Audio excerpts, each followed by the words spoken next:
Hey guys, what's good? This is your girl. I am the Bronze Goddess, and it is time for another strawberry letter. This one is long, so I'm going to read a little bit of it, and I think I may end up summarizing. I've been married for 2 years now, and we just had a 6-month-old baby who we love. I've never loved another like this. We tried to get pregnant for a while, so when we found out we were expecting, we were elated. I adore our baby, and I thank God for him every day. We knew we didn't want another baby anytime soon, so we were being safe, but we had a little accident. I took the morning after pill the very next day. I noticed my period was late the next month, but figured hormones from the pill threw my cycle out of whack. Well, it was 2 weeks late. I was 2 weeks late. I took a pregnancy test, and lo and behold, I'm pregnant. With a 6-month-old baby I just found out last week, and I'm devastated.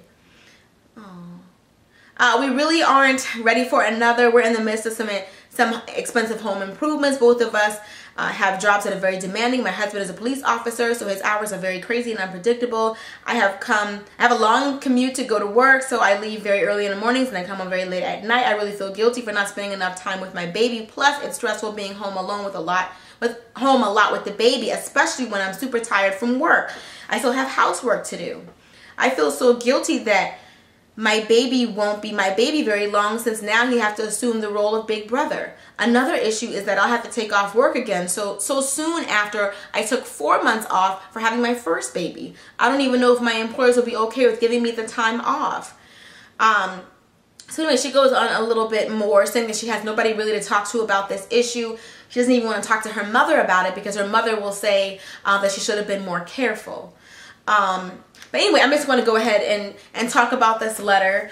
I know you said that you didn't plan this baby, okay? And even if you did, you know, we make plans and God laughs.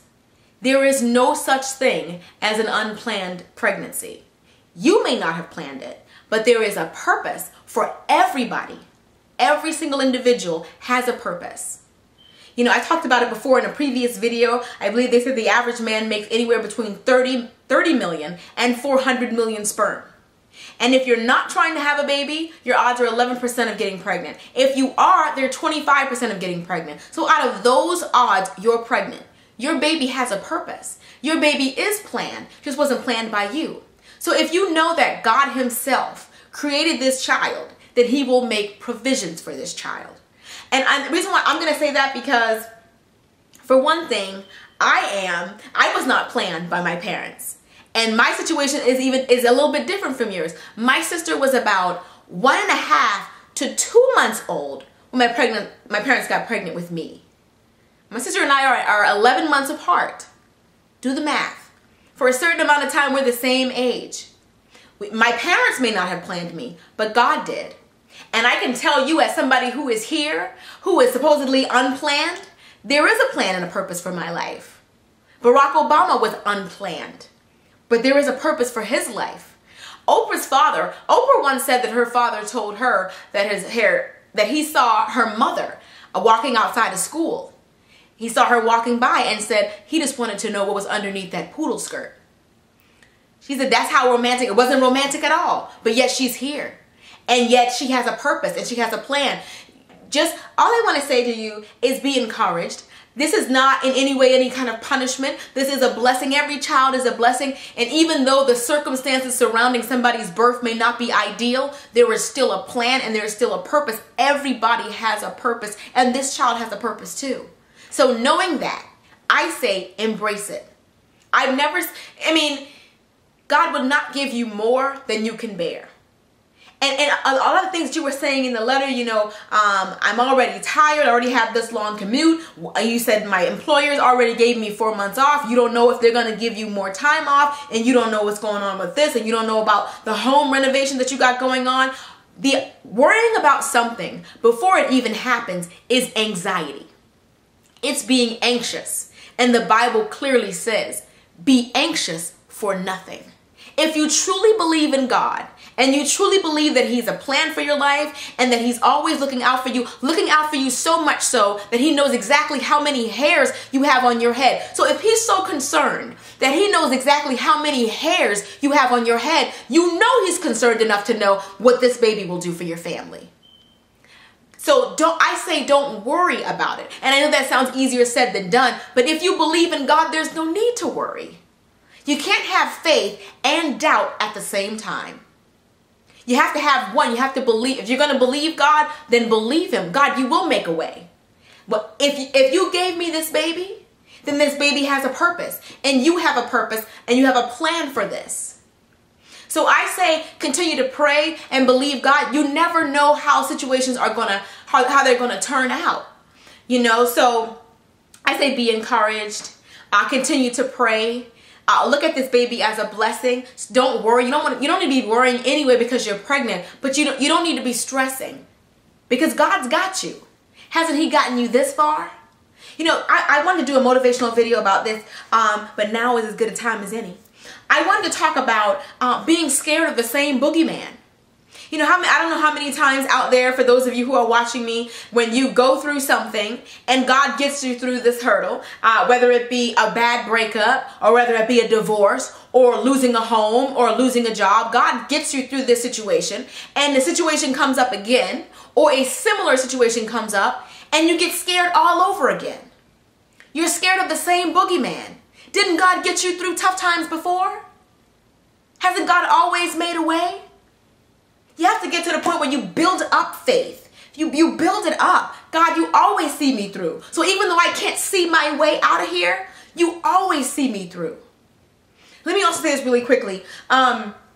You know, the story about Peter and Peter walking on the water, a lot of times people pick up that story with Peter and everybody being on the boat, and the boat, you know, and the winds begin to rock the boat, and Jesus is sleeping, and then Peter comes to Jesus. I mean, a lot of times people pick the story up right there. But I'm going to back that story all the way up. I'm going to back it all the way up to the very beginning. In the very beginning, when they were all on the boat, they looked out into the darkness. Okay? They looked out into the darkness and they said, "What is that? Is that a ghost?" And then they called out to him, like, who is that? And then they said it was Jesus. And Peter said, "Well, if it's you, then bid me to come to you." What's my point? My point is, Jesus was always there. In the middle of the storm, when their boat was rocking, Jesus was always there. He was just waiting for them to call him. In the middle of what you feel like is a storm, you feel like this is a storm. You said you're depressed and you're sad and all of that. In the middle of this storm, Jesus is right there with you, waiting on you to call him. He never left you. He said, "Lo, I am with you to the end of the world." I just want you to know that no matter, and this is for anybody out there who is watching me, if you're going through a tough time and you feel like God has forgotten you because you're going through a storm and the boat, your little boat of life is just going tossed to and fro and you're looking out and you don't see Jesus, he's right there waiting on you to call him. And for the writer of the strawberry letter, I say pray and talk to God about it, but it's already done. He wouldn't give this to you if he didn't think you can handle it. He's never given you more than you can bear. This is going to make you stronger. Your kids are going to be close. My sister is 11 months older than me, and we might as well be twins. I know you say, well, she don't get the time to be. I feel like I was born with a best friend because my sister was only 11 months older than me. She was 1 grade ahead of me. I remember staying up late talking about middle school, we were close because of it. You're so busy focusing on all of the things you feel are negative. That is fear. That is fear, and that is fake emotions appearing real. Fake emotions appearing real. That's fear. This stuff hasn't even happened yet and you're panicking. Trust God. That's what I say. And I'm sure you knew I was going to say that. But I'm going to tell it to you anyway. Trust God. All right. I love you guys so much. I will see you guys in the next video. If you're going through a tough time, I'm telling you, if you're going through a storm, I don't care if it's a breakup, a divorce, I don't care what you're going through, and you feel like you are alone because it's dark and you can't see anybody and you don't think Jesus is there, call him. That's all I got is call him. Anyway, I love you guys and I'll see you in the next video. Till next time. Little Divas. Deuces.